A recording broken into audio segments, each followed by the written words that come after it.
BNP ও ছাত্রদলের চাপের কারণে নির্বাচন কমিশন ঋণ খেলাপি ও দ্বৈত নাগরিক প্রার্থীদের পক্ষে পক্ষপাতমূলক রায় দিয়েছে। এমনটা চলতে থাকলে জোট বেঁধে মাঠে নামার হুঁশিয়ারি দিয়েছেন এনসিপির আহ্বায়ক নাহিদ ইসলাম। কোনো ইলেকশন ইঞ্জিনিয়ারিং মেনে নেওয়া হবে না উল্লেখ করে বলেন, এবারের নির্বাচন হবে ৯১-এর মতো। আর এনসিপি মুখপাত্র আসিফ মাহমুদ বলেন, গণভোটের প্রচারণা ঘিরে শোকজ দিয়ে ইসি সংস্কারের বিপক্ষে অবস্থান নিয়েছেন। New Zealand dairy, excellence in quality. ভোটের পরিবেশ নিয়ে আলোচনা করতে প্রধান উপদেষ্টা ডক্টর মোহাম্মদ ইউনূসের বাসভবনে এনসিপির ৪ সদস্যের প্রতিনিধি দল। প্রায় ১ ঘন্টার বৈঠক শেষে গণমাধ্যমে কথা বলেন দলের নেতারা।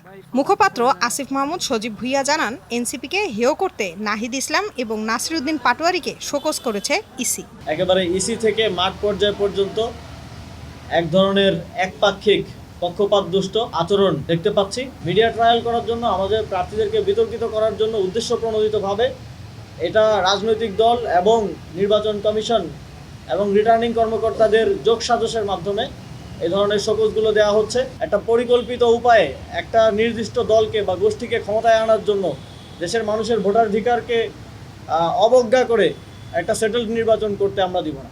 এনসিপির আহ্বায়ক নাহিদ ইসলাম অভিযোগ করেন, বিএনপির চাপে গুরুত্বপূর্ণ সিদ্ধান্ত নিচ্ছে কমিশন।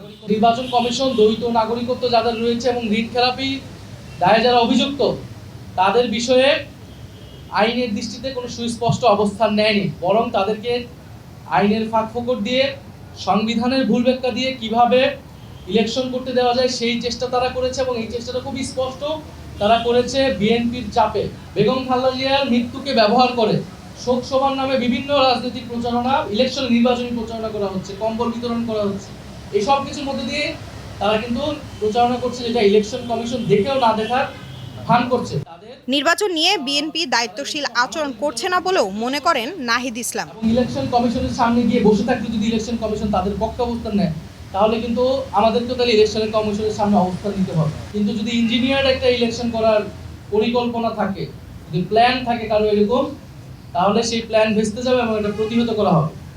তাহলে ২০০৮-এর মতো কোনো নির্বাচনের যদি পরিকল্পনা থাকে, এটা এবার সফল হবে না, এবার ৯১-এর মতো ইলেকশন হবে। নির্বাচন কমিশন নির্দিষ্ট কোনো দলের দিকে ঝুঁকে পড়লে ১০ দলীয় জোট মাঠে নামবে হুঁশিয়ারি দেন নাহিদ ইসলাম। লামিয়া তিথি, যমুনা নিউজ, ঢাকা।